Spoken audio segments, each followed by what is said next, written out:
Sandalwood queen ಎಂದೇ ಕರೆಸಿಕೊಳ್ಳುತ್ತಿದ್ದ ಮಂಡ್ಯದ ಮಾಜಿ ಸಂಸದೆ ರಮ್ಯಾ ವಿರುದ್ಧ ಅಂಬರೀಶ್ ಅಭಿಮಾನಿಗಳು ಆಕ್ರೋಶಗೊಂಡಿದ್ದಾರೆ.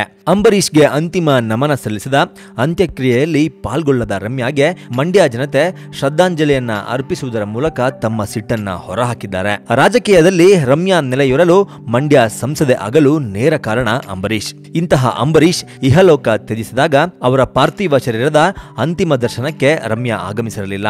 ಇದರಿಂದ ಮಂಡ್ಯ ಜನತೆ ಕೋಪಗೊಂಡಿದ್ದಾರೆ. ಅಂಬರೀಶ್ ಅಂತ್ಯಕ್ರಿಯೆಯಲ್ಲಿ ರಮ್ಯಾ ಪಾಲ್ಗೊಳ್ಳದೆ ಇರಲು ವಿಚಿತ್ರ ಕಾಯಿಲೆ ಕಾರಣ ಎಂದು ಇಲ್ಲಿಯವರೆಗೂ ಸುದ್ದಿ ಆಗಿತ್ತು. 10 ಲಕ್ಷ ಜನರಲ್ಲಿ ಒಬ್ಬರಿಗೆ ಕಾಣಿಸಿಕೊಳ್ಳುವ ಆಸ್ಟಿಯೋಕ್ಯಾಟೋಮಾ ಎಂಬ ಅಪರೂಪದ ಕಾಯಿಲೆಗೆ ರಮ್ಯಾ ತುತ್ತಾಗಿದ್ದಾರೆ. ಇದರಿಂದ ರಮ್ಯಾ ಕಾಲಿಗೆ ಬ್ಯಾಂಡೇಜ್ ಹಾಕಲಾಗಿದ್ದು ಅವರು ಓಡಾಡುವ ಪರಿಸ್ಥಿತಿಯಲ್ಲಿ ಇಲ್ಲ ಎಂದು ಹೇಳಲಾಗಿತ್ತು. ಆದ್ರೀಗ ಅಂಬರೀಶ್ ಅಂತ್ಯಕ್ರಿಯೆಯಲ್ಲಿ ಪಾಲ್ಗೊಳ್ಳಲು ರಮ್ಯಾ ದೆಹಲಿಯಿಂದ ಬೆಂಗಳೂರಿಗೆ ವಿಮಾನದ ಟಿಕೆಟ್ ಬುಕ್ ಮಾಡಿದ್ದರಂತೆ. ಆದ್ರೆ ಅಷ್ಟರಲ್ಲಿ ಗುಪ್ತಚರ ಇಲಾಖೆಯಿಂದ ಬಂದ ಎಚ್ಚರಿಕೆಯಿಂದ ರಮ್ಯಾ ಬೆಂಗಳೂರಿಗೆ ಬರಲಿಲ್ಲ ಎನ್ನಲಾಗಿದೆ. ಒಂದು ವೇಳೆ ಅಂಬರೀಶ್ ಅಂತ್ಯಕ್ರಿಯೆಯಲ್ಲಿ ರಮ್ಯಾ ಪಾಲ್ಗೊಂಡರೆ ರಮ್ಯಾ ಮೇಲೆ ಹಲ್ಲೆ ನಡೆಯುವ ಸಾಧ್ಯತೆ ಇದೆ ಎಂದು ಗುಪ್ತಚರ ಇಲಾಖೆ ವರದಿ ನೀಡಿದ ಕಾರಣ ಅಂಬರೀಶ್ ಅಂತ್ಯಕ್ರಿಯೆಯಲ್ಲಿ ರಮ್ಯಾ ಪಾಲ್ಗೊಳ್ಳಲಿಲ್ಲ ಎಂಬ ಸುದ್ದಿ ಸದ್ಯ ರಾಜಕೀಯ ಪರಸಲೆಯಲ್ಲಿ ಕೇಳಿಬರುತ್ತಿದೆ. ರಾಜ್ಯಸಭೆಯ ಹಿರಿಯ ಸದಸ್ಯರೊಬ್ಬರ ಜೊತೆಗೆ ದೆಹಲಿಯಿಂದ ಬೆಂಗಳೂರಿಗೆ ಬರಲು ರಮ್ಯಾ ವಿಮಾನದ ಟಿಕೆಟ್ ಬುಕ್ ಮಾಡಿಸಿದ್ದರು.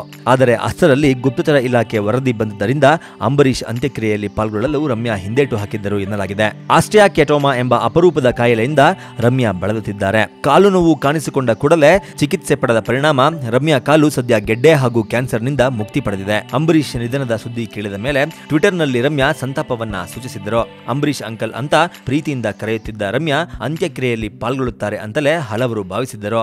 ಆದರೆ ಅದು ಸಾಧ್ಯವಾಗದ ಕಾರಣ ರಮ್ಯಾ ಮೇಲೆ ಮಂಡ್ಯ ಜನತೆ ಮುನಿಸಿಕೊಂಡಿದ್ದಾರೆ.